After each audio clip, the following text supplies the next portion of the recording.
Welcome to Cigar Lounge and Podcast. I am your local hero, voted most likely to be canceled. And today I got two very special guests with me. We got the clowns, we got Ray, we got Joe. We're gonna talk cigars and some bullshit while I drink this bourbon and see what happens. I'm going to join you with some Shipyard Pumpkin Ale, since it's the I like time that. of year. I actually like that. Yeah, I actually like I got to that. tell you, man, it's a good cigar pairing. I'm not going to lie, it really is. I'm about to grab that. All It's right. good. All right, we talked about it off camera, gentlemen, but let the people know what you guys are smoking. I am smoking our newest release that just came out in the beginning of the month, the most anticipated 6x58 cigar you can get your hands on this year. The 5150 by the Cigar Plants, by us. Okay. Mm-hmm. I am smoking last year's Halloween release by the Cigar Clowns, the AVB. Sorry about so dark in my car. It's I'm in a sorry, dog running around outside. I'm at my son's football practice. And, dogs running in the streets. Oh boy, it's terrible. Excuse me. It's terrible. Yeah. All right. Let me yeah, it's good, man. You good. Let me ask you, gentlemen. Let's go before the cigar club. What got you guys into smoking? I could start that. My uncle Lou was a big cigar smoker, and when I was real young, I think like 6th or 7th grade, he gave me a cigar, and I smoked it. And it turned green. I turned green, but my Uncle Lou he's a legend. So I always wanted to be like that man. So I always looked up to cigar smokers. It's just that's me.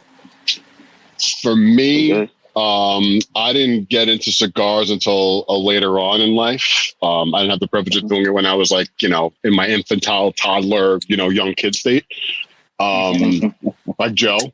But so I actually got introduced to cigars through my grandfather. My grandfather was a big cigar smoker. My grandfather was a Cuban guy through and through. He was an everyday Ashton smoker. He would smoke one cigar a day. He would have his little setup, in the summertime when we go out to his house on Long Island, here in New York, he would have his Grand Marnier and a cigar. That was his close of the night after a nice meal with the family. He would sit down in the backyard. And I always saw that as a kid growing up, but I never really got into it. Obviously at a young age, I had other interests in mind. I was an athlete. I played ball from the time I was 5 all the way up into college. And, they kind of steered you away from cigarettes and smoking and drugs and all that other stuff. I didn't find that stuff until later on in life, but that's a story for another night. But, not me. So for me, I had gone there one day and I had questioned my grandfather about it. I think I was probably, I'm going to say I was 20 when I had my first cigar, maybe 19. And I said, Grandpa, I want to try a little Grand Marnier. I kind of want, it was kind of a thing. So I was like, he gave me the first cigar I ever smoked I ever picked up was a Monte Cristo No. 2, Cuban, from Cuba. And a real Cuban. Like I know a lot of it's counterfeit these days, but it was a real legit Cuban cigar, and it was aged very well. He had it in his. You used to buy boxes by boxes. Used to have people go down and bring back stuff, and that was my first experience smoking cigars, and that was the beginning of my journey. And I had a Grand Marnier with my grandfather, and it was an experience that I'll never forget, that I'll cherish for the rest of my life. I didn't have the best relationship with him, but that's one of the things that I can hold on to as far as something I can remember him by in a good way. And he's kind of my introduction into cigars. Okay. Let's talk about the clowns. How did you guys come together, and how did you formulate this cigar club and come up with the name? That's all you like. That's all me? Yeah. That's all me. So we formulated the Cigar Clowns back in, I'm going to say, 2005, believe it or not. Myself, my partner Joe, my partner Nick, we all know each other growing up from the neighborhood. Myself and Nick used to work in the catering business. We worked as, busboys and waiters and bartenders. And Nicky worked his way up into maitre d' status. And we knew each other for years as kids working in that industry and hustling for some cash on the weekends to, be able to go out and do fun things. Pickpocketing, sure. Pocketing tips. Yeah, absolutely. The whole nine. Yo, gotta hustle, bro. Hustle hard, right? Gotta get it. Gotta get it. Gotta get it, man. Especially at that age. So, with that being said, me and Nick had left the townhouse. I'd stay there for a couple more years. We kind of lost connection for a while. And then Facebook happened to come about. And he friend requested me on Facebook in its infancy back in the early 2000s. And me and him reconnected. He's like, hey, why don't you come over? Blah, blah, blah, blah. You know, he was big into cigar smoking at that point. I was kind of like, you know, an amateur cigar smoker. I was smoking like Don Diego's and fucking, you know, I can curse on here, right? I'm allowed to curse? I'm a cursor. Yeah, okay, yeah. All right. Shit, we gonna curse a lot. Fuck it. All right. Fuck it. Don Diego's, the original Consigliere by CAO, Baccarat, Acid, Silent 13s. So he kind of was like, "Yo, I hang out." 60 big and bigger. He smoked, and it's funny. I would only smoke 60 gauge or bigger. I felt like, you know, big shot, big. Because I was a big guy at the time. I used to be 400 pounds, not back then, but I was always a big dude. So I was, how am I going to smoke this little tiny cigar with my big sausage fingers walking around with this little tiny cigar? I need a big cigar. So with that being said, we used to hang out in his yard on Staten Island. His first house he had in Staten Island. You know, a number of years ago on Friday nights. So we came up with the slogan, you know, he would call me up, like, what do you put in your mouth on Friday nights? I'm like, a cigar. That was like his little thing that we would go back and forth. It was like me and like, oh, we're hanging out this week. So we went there. And then one night we were hanging out, there was a bunch of us. And, you know, I'm a big mafia movie advocate, you know, historian. I love mafia content. I love, you know, Casino, Goodfellas, Bronx Tale, Godfather, you name it. And I know a lot of these movies, verbatim because I've seen them so many times.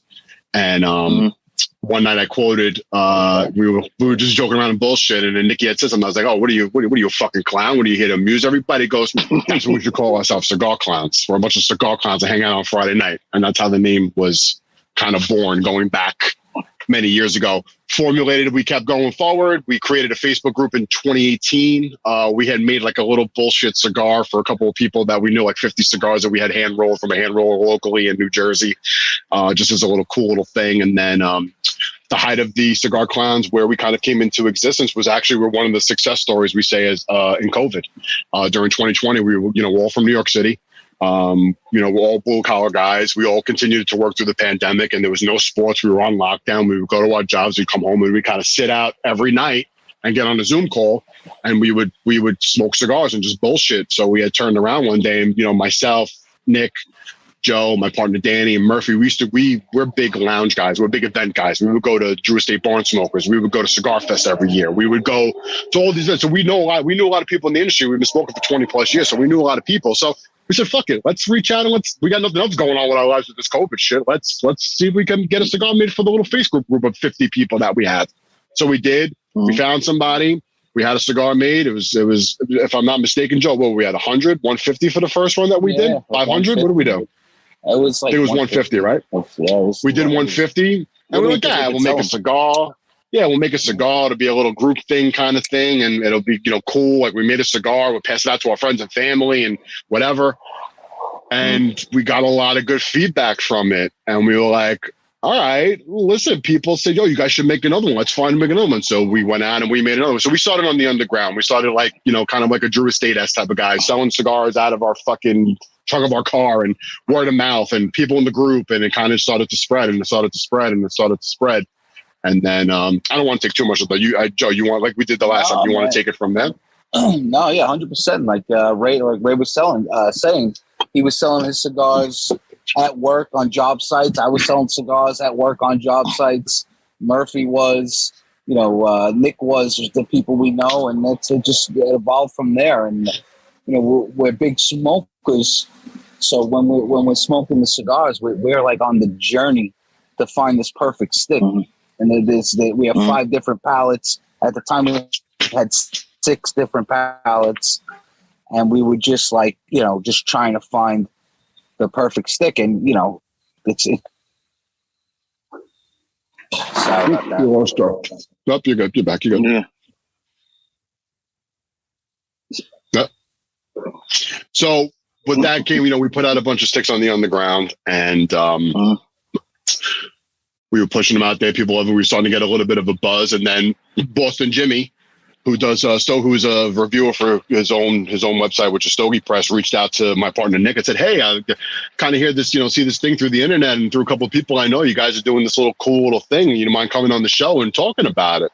So like, yeah, let's jump on the show. Let's talk about it. We'll do an interview. Myself and Nick did an interview with him. He reviewed one of our Underground Six, which he gave a 96 to, which I think is one of the highest reviews we've ever gotten from him, right from the jump off, which was our second stick that we sent him to test out, and he loved it.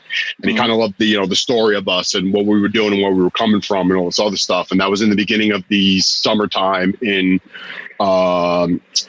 July, I think, or June or July of 2020. And then we just kind of, kept doing our thing. And then we kind of caught the ear of Brian from Pravada had reached out. And, myself and Brian had a relationship prior to anything going on with the Clowns. That's where the initial connection was made. Not many people know that, but he reached out to us like, "Yo, love what you guys are doing, man. Like, we need to do something. We need to figure, we need to do something. I want to work with you guys." I'm like, all right, we held a meeting. We sat down and Brian kind of gave us our first break and, getting us to the mainstream and having a stick made by AJ Fernandez, which is the Ron, which is the original Ron, which came out in 2021. And it was a massive hit. It went out to 400 LCA shops across the country, kind of gave us a huge exposure, kind of, put us in the masses. We've accumulated a cult following. Our cigars sell out in the beginning and even now our cigars sell out. We crash websites, people running all over the place for our sticks. And, we've kind of, maintained this motto of ours to kind of like trust our palate and what we're putting out. And it's been highly successful for us. The AVB and the Jack in the Box and then the AVB followed the Ron. And then we kind of just started gaining momentum and more people kind of reaching out and hey, who are these Cigar Clown guys? What are these guys doing? And then, having with the backing and the full support of Pravada in the beginning, it kind of escalated us up to that next level.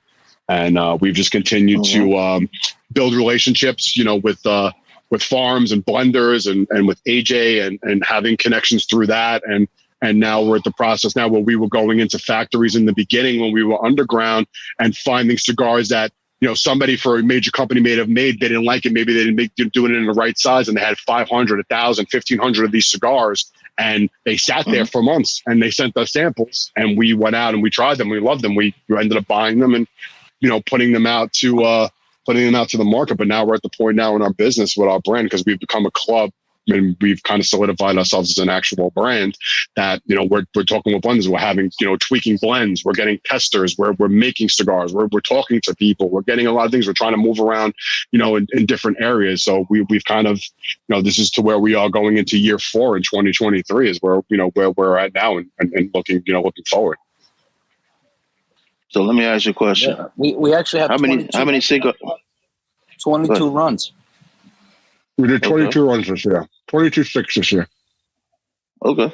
So how many cigars do y'all keep for y'allself? Like how many y'all be like, okay, we know this don't sell out. So tuck that shit in the basement. No. I can tell you right now, man. We get an allotment. We get an allotment of sticks for ourselves out of each run, depending on the size. Whether it's 20,000, 1,500, 5,000, whatever it is. We take an X amount of allotment for ourselves that we smoke, that we do these reviews, we use for marketing, promotional purposes, for reviewers. And I can tell you, for me personally, I can't speak for anybody else in the group. For me personally, I have one stick from every run that we've ever done in my humidor. That's all I hang on to. I don't have one of every stick, believe it or not. Yeah. See, I don't know if I had. You got discipline. I don't know if I had a discipline. I'll be like you. I'll be like, man, you know what? They be like, well, what happened to the first stick? Man, look, we was drinking and we was talking, and yeah. You know what it is for me? You know what it is for me? I know. So from going through the process of testing them to testing them again, to doing, X, Y, and Z and getting them after the fact and smoking them for an allotment of time, I feel that I would rather have more inventory going out to the general public and people to enjoy the cigars or trade or find than me have my own personal. I know what the cigar tastes like. We went through the process of getting it to get a Cigar Clown's band on it and put it out to everybody to enjoy. So I had my fill, and and I try not. Listen, I wish I had that approach. Like, I'm keeping 50 for myself. Like, I go out, I get my allotment, and I give out to people to try our brand, to introduce, or I go to a shop and hand it to the shop owner, to kind of get more clientele that way, or more people to believe in the brand and stuff like that. So I would rather get it out to people for people to enjoy than for me to keep a personal allotment up. But that's just me. Mm-hmm. I'm on both. Like, yo, I'm gonna go ahead and pass. If I get 100, I'm gonna give y'all 75. But fuck y'all on these 25. It's me. That's it. It's a 25, man. Ain't nothing like when you're sitting. So y'all got the advantage. You sit down on the show, you're like, yeah, what you smoking? Oh, I'm smoking my own. Yeah, I'm smoking. That's the type of situation. What you smoking? I'm smoking something we made, 3 days ago. It ain't out yet. You flex on like, just a little something, Oh, we love flexing. We did. I love flexing. I can speak for myself. I love flexing. I enjoy the fuck out of it. I'm like, oh, what are you smoking? I'm like, oh, this is not coming out for another 4 weeks or 5 weeks. Look what I got. Oh, promote it. It's all about promotion. But again, the common misconception about, it's not a misconception, but what people don't realize, and a lot of people who are newer to kind of like our brand and who aren't in the inner circle, we're consumers first and foremost before we were brand owners. We don't just smoke our stuff. I'm a huge Drew Estate fan. I've been smoking Drew Estate for 25 years. I smoke Tatuaje. I smoke, Padron. I smoke, Placencia. I smoke boutique brands, AJ stuff. Like, we don't just smoke our stuff. We're constantly smoking cigars, and we're constantly tasting cigars, and we're constantly looking what's out in the market and what's good. I like to try different boutique brands, and I like to support other boutique brands and other brands. You know what I mean? Because that's at the end of the day, it's part of the industry, right? Mm-hmm. What you gonna say, Joe? No, man. I just, I was just gonna say, I just love smoking cigars, man. I smoke 5 to 6 cigars a day. So if I'm fortunate enough to smoke one of mine, I got it at a discount. Facts. Facts. That's what it is, man. That's how I think I'm about 3 or 4 today, but 3 or 4 a day. But we are doing this dumbass challenge. Shout out to Ish. He's making us a 17 by 270. Watching that challenge. Yeah. Wow. Oh man. Yeah. Can't wait to see that one. Yeah. So I'm probably gonna smoke it outside of a cancer. Yeah, I'm gonna smoke it outside of cancer treatment center. So as soon as I'm done, I can just walk right in. As soon as I'm through, I'm just gonna walk right through the door. Like, yeah. Right there. Shout out to Ish too, by the way. I gotta reach out to Ish. Yeah, Ish from man. All right, so let me ask y'all a question. So y'all got, you said 5 different palettes, right? Mm-hmm. So how do you decide which one is the one with so many different palettes? You want to take that one, Joe? Or you want me to take it? Yeah, that's a great question, man. So when we go to select a cigar, there's some cigars I've been so partial on that I told the guys, this is the cigar, we're going with it. For example, the Crinkle's one of our earlier runs. We got to go with it. I don't know if my phone broke up or not, but if it did, I'm sorry, Ray, just take over. Yeah. And then there's some cigars that I'm not a fan of, but the collective of, everybody, we vote on it. And, we talk about the construction, the smoke output, the flavor profile, the quality of the tobacco. That's kind of how we choose it. We recently have opened up our panel to have about 17 people to judge if a stick is clown worthy or not. And we do it live on YouTube. We call it Taste Test Tuesday. And if anybody wants to see how we go through the process, and we have palettes that are very new smokers, and we have a couple of actual cigar reviewers that critique the cigar as well. So we really go into the process.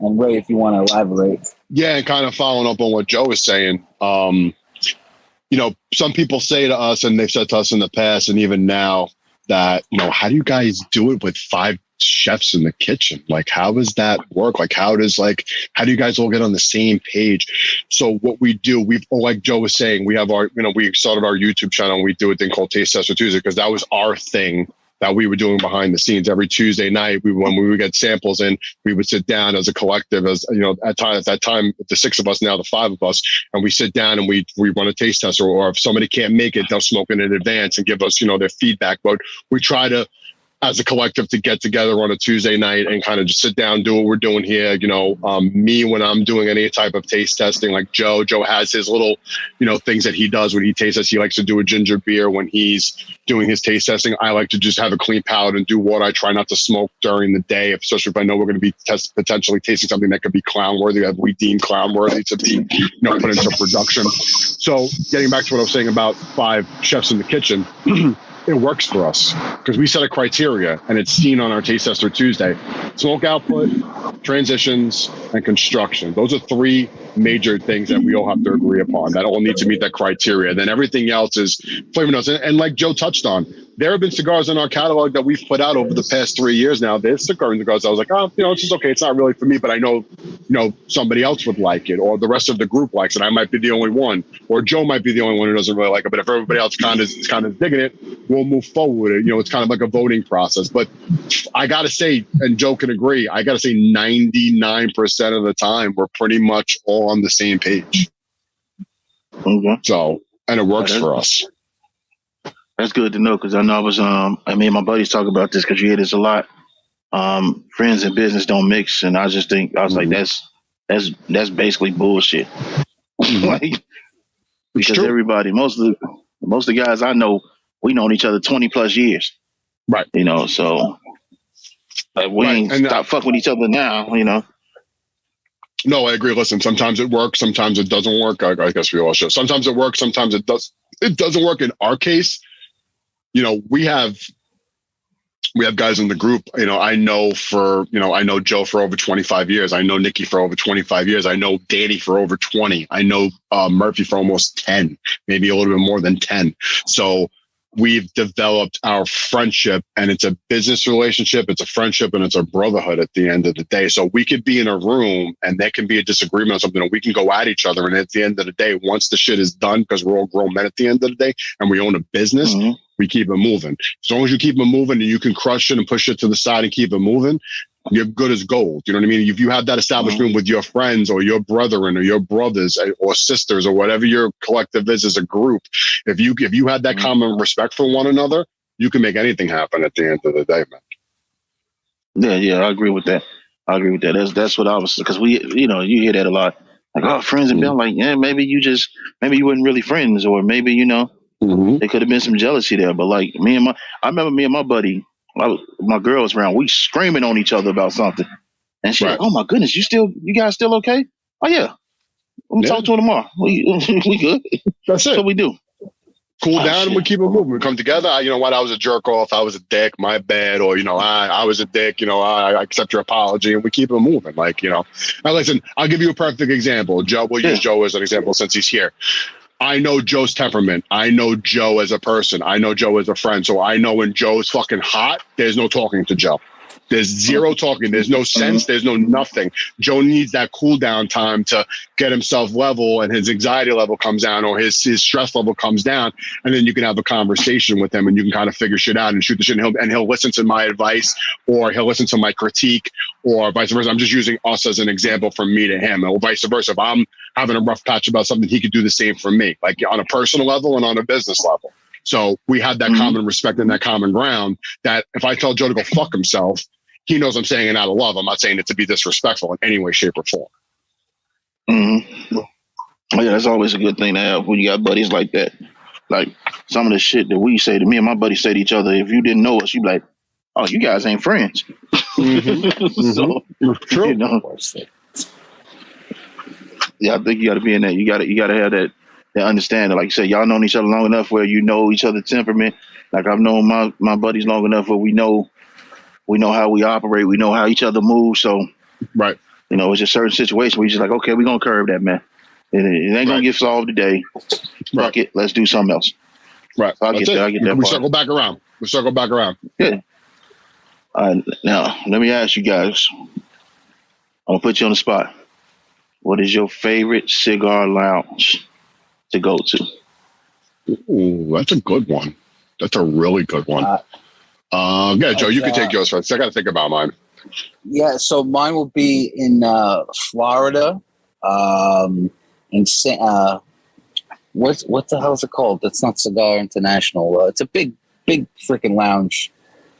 I'm so bad with names. Ray What will city is attest it to in? that. It's in. It's right outside of Orlando. It's and they own the farm. They work with Drew Estate. What the hell's their name?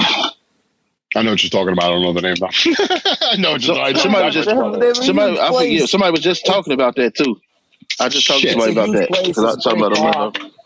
Yeah, it's a great bar, great atmosphere, inside outside. That's probably my favorite place to go to. Okay. My phone sucks. I'm in the worst fucking place. No, you're good. We hear you. We hear you. You good? You good? Oh, For me Yeah. would be Famous in PA. Famous cigars. They got the nice lounge. They have a lot of boutique brands in there. They have a lot of big box brands in there. They got a nice little setup for their lounge, and they also have a restaurant bar attached to it where you can sit and smoke and watch sports and drink and eat. And they got the whole setup. It's a nice setup in there. It's a nice place to just kind of kick back if you want a good meal. The food is fantastic. The executive chef there is great. I'm gonna The hospitality is fantastic. Go ahead. I'm gonna throw one more in there. A place, Harry's Habana Hut in Queens. It's a shoebox with the best humidor, I think, in the city. It has the smallest little humidor. You find gems in there, but the place is tiny, man. Gems. And you got to sit on foldable chairs outside in the place. That's how tiny it is. They taxing the hell out y'all. Yeah, man. You tough because they taxing the hell out y'all in New York. Oh, it's crazy. That's true. Yeah, they taxing it. That's true. I was seeing some cigar prices in New York. I was like, damn, they taxing the shit out y'all. Yeah, man. We're up there. Cali, New York, we're up there, man. That's why a lot of New Yorkers go outside of the tri-state area, man. New Jersey's a little bit better with the taxes on tobacco, and Pennsylvania's even better. Pennsylvania's got the best tobacco tax in the country. It's barely nothing. Yeah. We did, and we do very well in those states. For Barclay Rex, which is one of the oldest, if not the oldest, tobacco shop in the city, and they have some. They're my favorite local. That's my favorite local place. Man. That place is like historic and trendy, and you're right off of Wall Street. And we just did an exclusive for them in September. Yeah, and you talk about price, the New York tax. The New York tax makes a cigar. It's crazy, man. It's crazy. It's all tax. All right, so 50% tax how on that cigar. And I say with y'all tax, how y'all doing with y'all cigars in New York with the taxes? Well, I mean, it's a little, we're a New York brand, and we try to support the New York shops as to the best of our ability. We set the MSRP for the stick, and unfortunately, with the taxes and everything else, man, they got to make money on the stick too, which is completely understandable. A lot of people outside of the New York area don't understand that, but listen. If you're going into a shop and you're finding our cigar in, Louisiana for $11-12, in New York, that cigar's $17, $18, $19 with the tax. Just goes to show you what the difference is. It's a big difference at the end of the day. And, it's understandable that people get turned off by that. But at the end of the day, these lounges got to eat too. And we're a big supporter of lounges. This is why we like doing a lot of these exclusives. And we actually just did our first New York exclusive in September during Labor Day weekend at the Barclay Rex called The Recession. And we wanted to support one of our major New York supporters who supported us and has been a huge supporter of ours and a believer in ours. And, it's a tough sell at the end of the day for a lot of people. But, again, at the end of the day, man, the market is the market and the taxes are the taxes. Is that we can't control that. Listen, if we can sell you the stick for $9 in every place across the country, trust us, we do it. You know what I mean? And at the end of the day, it's not about us making money. Yeah, right. Everything's relative. It's not about us making money at the end of the day. We ain't putting out six just to put money in our pockets. We're in this for the passion of the leaf, and we're in this for the passion of the cigar smoking industry.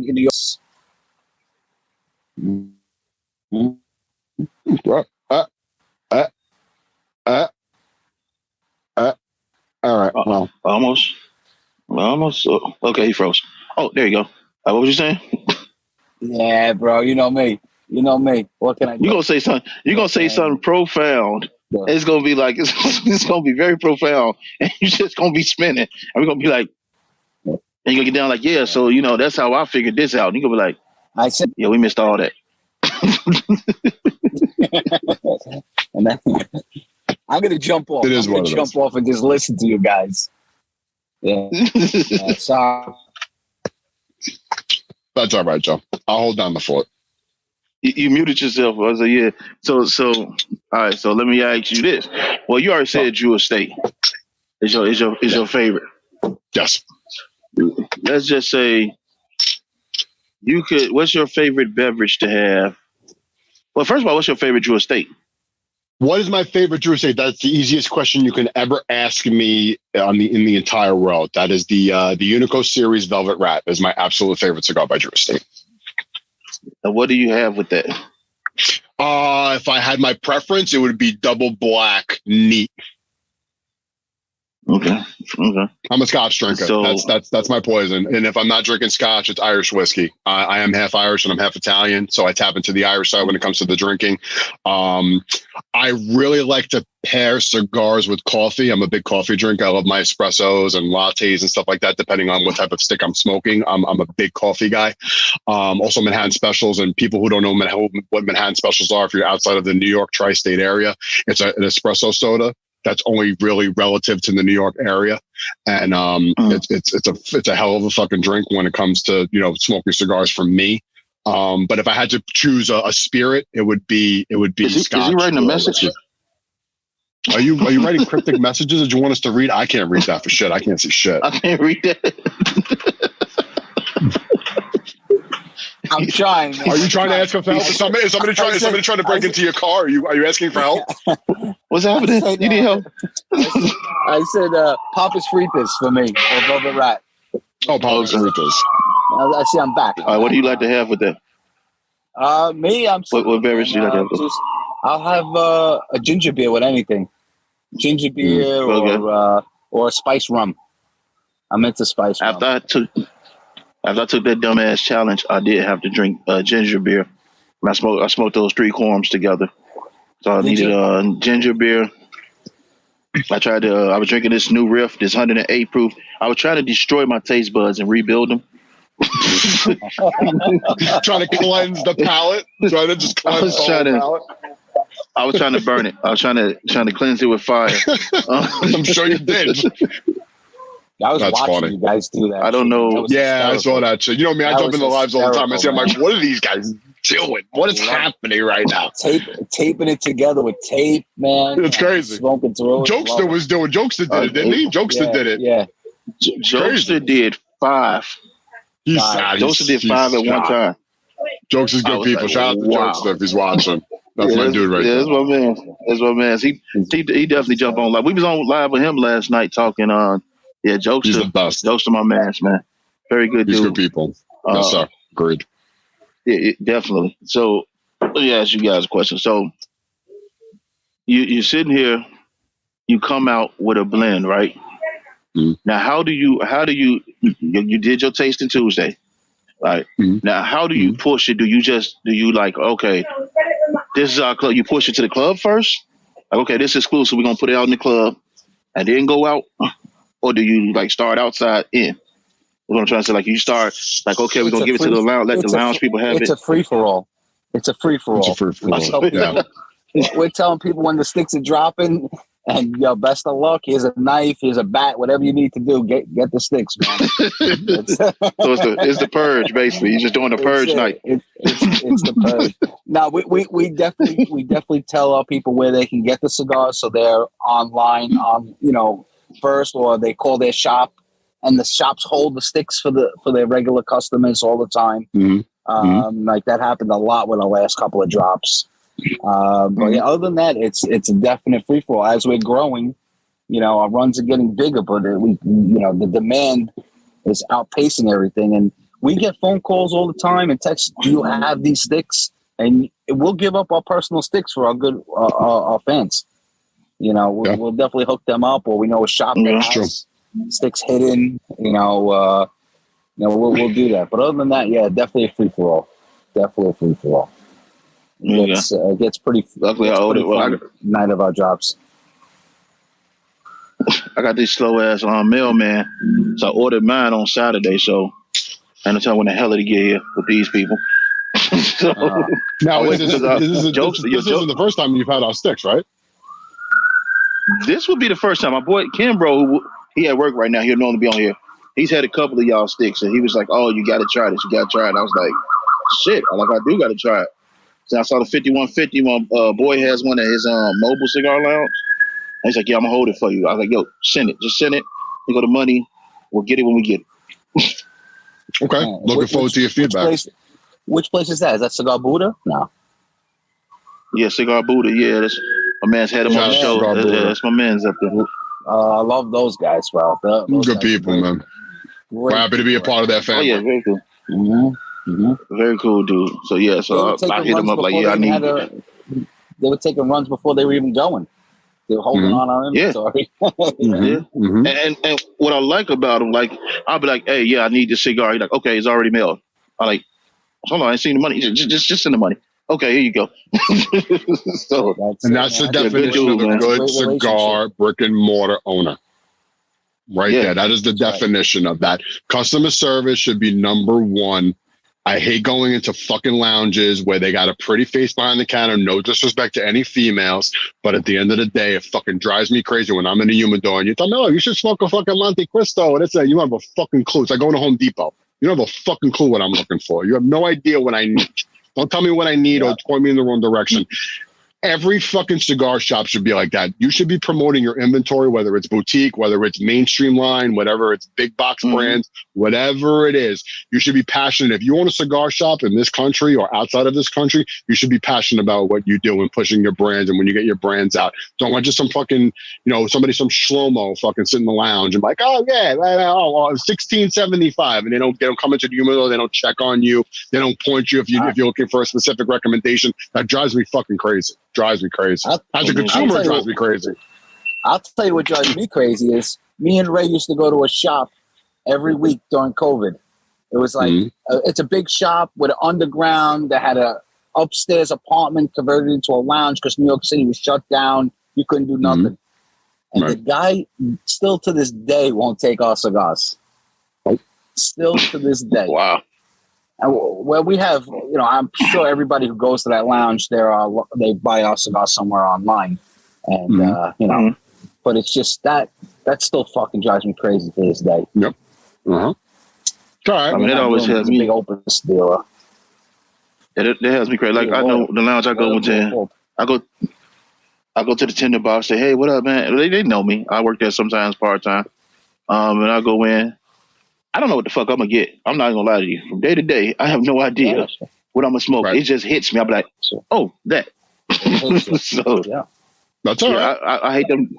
I hate them people though. I hate the buggy people. Like, you know what I'm saying? Like, oh, can I help you? No, I'm okay. I'm a little okay. I'm good. If you need me, I'm over here. Okay, cool. And they're watching. Hey, you need some help? No, I just told you. I don't know what I'm good. Crazy shit. Can I help you? No, look. You know what? No. So here's a question for you. How long have you been smoking? Was it 22? About 12, 13 years. Okay. What is your favorite cigar to smoke? If you had if you were on a desert island, you can only pick one cigar to smoke to bring with you. What cigar would it be? Shit. That's a tough one. You don't put me on the spot. All right, so many, and I'm trying. I'll make it easy for you. I would say. I'm gonna make it easy for you. I'm gonna make it easy for you. What we've done in our group sessions before. What is your Mount Rushmore of cigars? What are your 4 favorite cigars that you would take with you on a desert island? All right, the AJ Fernandez Nicaraguan. The Hemingway. I definitely do the Hemingway. Okay. Let me see what else. I'm not going anywhere for a while, so the Lunatic Loco. Okay. I do like the big gauges. You're gonna love this stick. And honestly, I just tried it. The Rockefeller. What was it? It's something time. It's in my humidor, but it's a Rockefeller. It's one of their limited runs. I tried that and I really liked it. Not the magic one. Is it the magic one? Yeah, the magic one. Yeah. With the rabbit on it? Oh, yeah, that's a That's I can't think of Shout out yeah, I to can't our think of boy the name Kevin of it. But Gold for Rockefeller Cigars. Good friend of ours. yeah, yeah. I had that when I was like, yo, this is Great good. Like I just got it by accident. I was like, oh, let me try this. And, Art of Magic. and yeah, Art of Magic. I just tried it and Oh, I was like, right. oh, let me grab this. And we fucking had it and I was like, yo, this is a good fucking stick. But normally I don't, like I said, I don't know what I'm gonna smoke. Since I've been doing You the guys heard podcast, that, I've been right? smoking a lot That of one came boutiques. through. So Boutiques is the new shit, man. Everybody We're loves the living in the boutiques. cigar renaissance. Right now is the best time to be a cigar smoker. Yep. Your audience out there, you bringing boutique brands to them. You're doing them a justice, man, because there's so many great cigars, so much great tobacco out there, and I'm probably spinning already. But as soon as I say Speaking, five no, you're good. words, I go into spins. Speaking of AJ I'm good? Fernandez, All right. if you haven't gotten the new Dorado in the New World from AJ, you're doing yourself an injustice. 'Cause that fucking cigar is fire. I had those. It's one. What the fuck was it? Oh, it's one that I want to try. I can't think of the by Tatawai. Shit, Jokester was just talking about it. He just got a box of them. The Drac, the Redux. Yeah, the Redux. I haven't got that yet. And I got those one sitting in in the my, lounge. one in my box. I'm gonna try to snatch them up before they gone. You got to get yourself on the Monster Series, man. The Monster Series is fucking unbelievable. Shout out to Pete Johnson. Here's the problem, though. Here's the Redux. Yeah. Oh yeah, I gotta get that. Here's the problem though. When I'm sitting on live with like MJ or Jokester or somebody, I always smoke more cigars than I plan on smoking. That's why when you see me, I always got like the Silent 13s or the Lunatic. I'm like, I'm not finna keep smoking these cigars that I want to hold on to. Fucking with y'all. I'm gonna smoke this really big one, and that's gonna be it for the day. Right. Because you can lose track of time. You can definitely lose track of time, especially if it's a good 100%. conversation. Absolutely. That's how I'm like, like I smoked the H up, man. What was it, 125th? Mm-hmm. I didn't mean to smoke that. I was talking. Yeah, I was talking. I just lit it up, and I was like, "Fuck!" Oh shit! I didn't mean to smoke this one. Fucking with y'all, man. So I got this. It's a lot of good. This beast, the Mad Mofo. I've been waiting to smoke that, man. That's my next stick. That's a big. The Mad Mofo. I heard of that. Yeah, I heard of that. Big stick. Can't wait. That's my next one. That's what she said. Let me ask you guys: do you do the So you said you made it exclusive, but when you go to the lounge, you do the house blends as well? Because I had some great house blends, and I was like, "Yo, why ain't y'all selling this more?" But like, I smoke a lot of the house blends, but we don't make any house blends for any shops right now. It's, it just doesn't fit into our wheelhouse right now. But it's a great. I love smoking house blends, man. There's a lot of great house blends out there. That's for sure. Yeah, absolutely. Yeah, so I put a couple people on. I was like, yeah, you got to start trying the house blends, man. I mean, most of the time, they're great sticks, not too expensive. You know, you can get a couple good cigars. You get a couple, like your name brands, you get a couple of those, and you'll be good. Don't spend a bunch of money. Absolutely. Especially coming up, because we're doing the 26 days of December. From A to Z, we smoking cigars. Okay. So we're getting our cigar list together. Then at the end, we're going to do a Secret Santa where we send cigars to each other. So we're doing that. And we got a lot of challenges, man. Put me on that list. I got to get my lungs. I got to start stretching my lungs. Put me on that list. Oh, definitely. I'll bomb somebody on the Secret Santa list. All right, I got to start stretching my lungs, man, because it's about to be a lot of smoking, man. It's going to be a lot of smoking. I'll start getting ready for this one. Nothing wrong with that. Let me ask you guys, what is the biggest cigar that you smoke? That's easy for me. The event exclusive A from Drew Estate when it was really only an event exclusive. The A, which is like a fucking 9 by like 48, something like that, I believe. If I'm not mistaken, Joe. I think it's a 9 by 48. The A. Yeah, it's a 9 by 50, maybe something like that. That's probably the biggest cigar I've ever smoked. and it's I fucking smoked great. that too. It took me like 2.5 hours or 3 hours. That was a good stick, Easily. man. Easily. The biggest stick I ever smoked. Come on, rite of passage. The Drew Estate egg.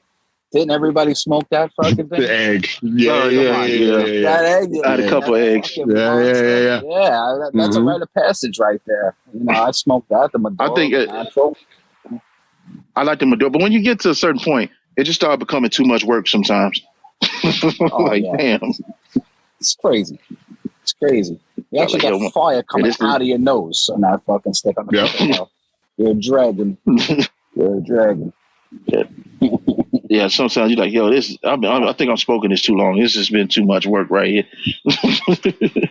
Yeah, true. I'm a petite Corona guy. I never have enough time to really enjoy a big stick. So I'm always like, my favorite is, like I was saying before, Papas Fritas. You know, I like the short stories. I'm definitely a short smoke guy. I never have enough time. I get all my smoking done on travel time to work. So short guys. I try to knock it out real quick. I get that. All right, so let me go ahead and thank you, gentlemen. Going to work. Oh yeah. Oh, you know, it depends. Sometimes at night though. Sometimes we get done dealing with dick faces. Sometimes that cigar, you like, oh, I've been needing this because I was about to choke 2 people and kick a kid. So sometimes I'm just kidding. We on Cigar Lounge Podcast do not advocate violence toward kids unless they're being dicks. Correct. That's right. Unless they're out of line. You know why? It's funny you said that. Wait, hold on. You know it's funny you said that because Bernie Mac of the King's Comedy said, once a kid reaches 5 years old, I think you should have the right to hit him in the throat or in the stomach. That's the wise phase right there. One of the best of all times, man. One of the best of all times. Yeah. He actually passed in the hospital my daughter was born in. Oh, no shit. But that's the question. I hated that stage. Why? Go do that. Why? Go do that. Why? Look, we ain't gonna. I'm at that stage this. Now. I got a 6-year-old and an almost 5-year-old. So yeah, I know exactly what that feels like. Yeah. No, we not. She's 16 now, but they get worse. They get worse. I remember I bought her for Christmas. I was like, I bought her Jordans, I bought her clothes and everything. Right. And she looked at me, she said, Daddy, don't nobody want clothes. I'm like, then why you buy me socks, you asshole? Look, man. I want an iPhone. Yeah. My son's 6, he wants a fucking iPhone. Are you kidding me? Please. Like, Daddy, I want an iPhone. When you get older. Don't worry about it. Yeah. If you work for it, you can get whatever you want. An iPhone. I don't have an iPhone. I'm giving you an iPhone. True story. I use my phone till they crack and it don't work no more. Like this, I just got a new phone, so I'm talking on my old phone, but I got my new phone because this one right here, luckily it got Gorilla Glass, but it's cracked all the way through. I believe it. It is me. We have been through some time, so I was like, "Yep." It started moving slow. I said, "It's time to get a new one." Time to go. Yeah, my phone got to stop working on me. There has to be something wrong with it, and then I'm like, "Okay, it's time to change." I just upgraded too, so I definitely feel you. Yeah, I was like, nah. I was like, finally, I was like, man, this phone ain't got no memory. I got to do this and this for work. Fuck it, let me go ahead and get a new one. That's it. Because it's cutting into my cigar and liquor budget. I need an antenna. Especially out in the middle of nowhere. Phone. The little flip joint. The old school joint. The big one. Old school. Brick phone. Star Tech. I got started. Star Tech. Antenna. Star Tech. Now you're going back. Yeah. That was my first phone. I go way back. And I wasn't a drug dealer either, so I had a Star Tech. See, not only was that a phone, but that was a weapon too. I had this. Yes. No, I had the SkyTel. That phone could be used as a weapon. Next fucking weapon. You could throw that at somebody. That thing wouldn't break. That thing was unbreakable. You can break the thing if you wanted to. That was definitely a deterrent. And one of your boys fuck with you. Yeah, man. 100%. 100%. My buddy Ken, bro. his stepmom, I think was like, what year was it? We had just graduated high school. It's like 2002, 2003. No, matter of fact, it was later than that because we had the touchscreen phones at the time. She Nextel? still had All right. that phone, but she had to remember it came with the case. Yes. So she had the big Sure. ass cell phone with the case and the charger. And I was like, why do you still have that? And how does it still work? Right. Crazy. It's like, Crazy. wow. 100%. I remember them I from being love a my kid. Nextels, man. My Nextels. I miss my Nextels. Nextels was the shit when they came out. They were. I love Now I'm a Nextel, man. Samsung Nextel dude now. BlackBerry, that was the fucking best phone. I'm a Google Pixel guy, so same operating system. I think they just recently stopped the BlackBerry, like what, a year or two ago. Mm-hmm. They killed it. They killed the They system finally killed it. because motherfuckers still trying to use them. They said, no, we need you to get a new phone. I had a BlackBerry. Well, BBM action, y'all. Yo, hit me up in the BBMs, bro. Yo, that's right, man. That's See, I I know. right. wanted the DMs. It was the BBMs back in the day. That's right. Yeah, they don't know nothing Young about kids don't know that. about Call that me shit. after 9. They call me after 9 when my minutes free. They don't know nothing about that. That's right. When it's Nights and it's over. weekends, kid. I'm almost on my minutes. Yeah, I got 10 Kids minutes don't know left. that They call me after 9. The kids say they don't know about that fucking circle beepers, and I can call me after 8 o'clock, so when it's free and I can talk to you. Everybody's got unlimited plans, unlimited talk to text. It's all. Quick story. My old man had a beeper that didn't have any phone numbers. It wouldn't tell you any phone numbers, so it would beep. And he'd walk to the payphone with a roll of nickels and just start calling everybody who had his beeper Calling number. people. You call me? You beat me. You call me? Yo, it's fucking crazy. That's fucking It's great. crazy. That's sick. That's sick. That was a long Throwback conversation. Yo, Tuesday. and you get to the 13th person, you like, Long time so ago. did you call me? Yeah, I called you. Yeah, I hit you up. Hell no. What are you doing? I know it was a long time ago. You said you roll with nickels. Said, where are you? 07734. That Hello. was it. Hello, that's it. It's like, Y'all crazy, man. Forget it. Yeah, But booze. with that 304, put a hoe on there. operator, like, yo, that's it. Oh man, that's fucking. That was the great. shit. That's good. All right, but yo, we're gonna go ahead and get up out of here. Tell everybody. We're dating ourselves. Oh yeah, we owe the shit. Tell the people where they can reach y'all at, man. Yeah. So Instagram, Facebook, Cigar Clowns. Anything that you need to know about the Cigar Clowns is always up on our social media pages. CigarClowns.com for all your swag and accessory needs related to the Cigar Clowns. Like I said, anything that we put out, we let people know where our sticks are going to be, where you can get our sticks at, what's upcoming, teasers, the whole nine. You can get in contact with us on social media through DM. I run the social media pages for the group. So I answer DMs, I repost, I add to stories. Anybody who posts our stuff, I repost. We're very reachable. If anybody's looking to do any type of an interview or a review on our sticks or looking for some information on us, you can always reach out to us in DMs on Instagram and Facebook. Join our page if you don't follow us. And like I said, if you're looking for any Cigar Clown swag, not this one, because this is the only hat that's in existence that I wear, so you can't have this one, but you can have any other of our Cigar Clown hats that are out there. Cigar Clowns hoodies, t-shirts, cutters, lighters, cigar stands, ashtrays, all on cigarclowns.com. For the hoodies, we're doing a pre-order right now. We are doing a pre-order right now for the Cigar Clowns Army hoodies. Right now, a couple more days. Okay. Yeah, a couple more days. All right, well. Old school black hoodie. Oh, that's what I need. I need one of them too. All right, well, gentlemen, it has been fun. Likewise. Pleasure, man. I'm your local hero. Reminding y'all to blow your smoke like a goddamn gentleman, and we out. Peace.